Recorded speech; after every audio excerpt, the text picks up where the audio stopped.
দেখতে পেয়েছি রাস্তায়, কাউকে না পেলেও আমরা রাস্তায় দেখেছি, অনুকরণ করেছি। মৎস্য বিদ্যালয়ের সাবেক সদস্য সচিব বড় ভাই রহিম ভাই, খলিল ভাই, পাটোয়ারি ভাই সহ অন্যান্য নেতৃবৃন্দরা, আসসালামু আলাইকুম। সর্বোপরি আমি শুভেচ্ছা জানাই সামনে আমার সাংবাদিক ভাইয়েরা, যারা আমাদের এই আন্দোলনে সামিল হয়ে বিগত দিনে অনেক আমাদেরকে বিএনপি বিভিন্ন কর্মকাণ্ডকে তারা স্বাগত জানিয়েছিলেন।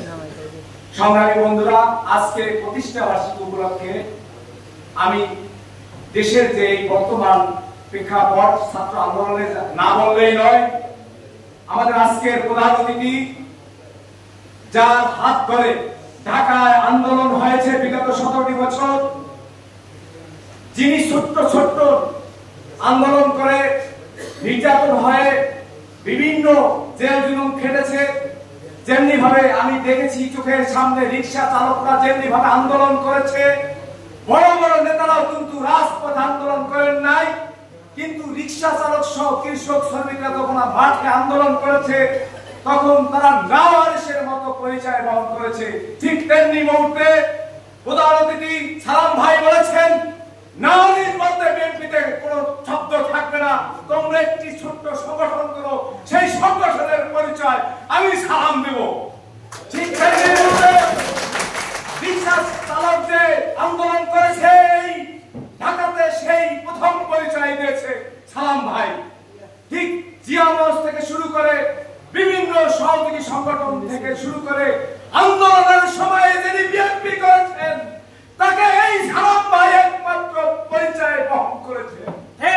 সেই সালাম ভাই, এই সালাম ভাই ঢাকার সালাম ভাই, এই সালাম ভাই বিএনপির সালাম ভাই, এই সালাম ভাই দেশনেত্রী বেগম খালেদা জিয়ার সালাম ভাই, এই সালাম ভাই তারেক জিয়ার সালাম ভাই।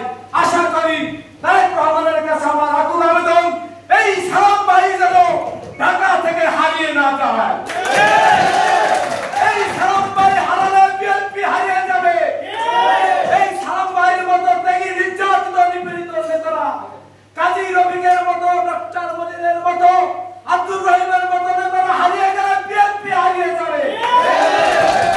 আপনাদেরকে আগামী দিনে জানাতে চাই, আমরা বহু আন্দোলন করেছি, যেমনি ভাবে খালেদা জিয়া নির্যাতিত হয়েছে, যেমনি ভাবে তারেক রহমান নির্যাতিত হয়েছে, স্বৈর শাসকের নির্যাতনে আমাদের আরাফাত রহমান কোকো মৃত্যুবরণ করেছে। এই শুধু জিয়া পরিবার মৃত্যুবরণ করেন নাই, সারা বাংলাদেশে বিএনপির আপামার জনগণের অনেক মায়ের ছেলেরা গুম হয়েছে, খুন হয়েছে, নির্যাতন হয়েছে। আজকে বিপ্লবী দলের প্রতিষ্ঠার পক্ষ থেকে প্রধান অতিথি দিয়ে জানাতে চাই, আপনি যেমনি ভাবে আমাদেরকে বাপের মতো, সন্তানের মতো লালন পালন করে বিগত আন্দোলনে আপনি যেভাবে বলিষ্ঠ ভূমিকা রেখেছেন, আগামী দিনে আমাদেরকে সেভাবে বলিষ্ঠ পরিচয় দেবেন। আমরা আপনাকে ছেড়ে কখনো যাব না। পরিশেষে আহ্বান জানাই, আমাদের যে বর্তমান প্রেক্ষাপটে যে ষড়যন্ত্র, সেই ষড়যন্ত্রের মোকাবিলা করতে চাই এবং ষড়যন্ত্র মোকাবিলা করেই আমরা ধানের শীষকে বিজয়ী করব, সেই প্রত্যাশায় সকলকেই ধানের শীষকে বিজয়ী করার লক্ষ্যে কাজ করার অনুরোধ রইল। এই বাংলাদেশে খালেদা জিয়ার মার্কা আছে।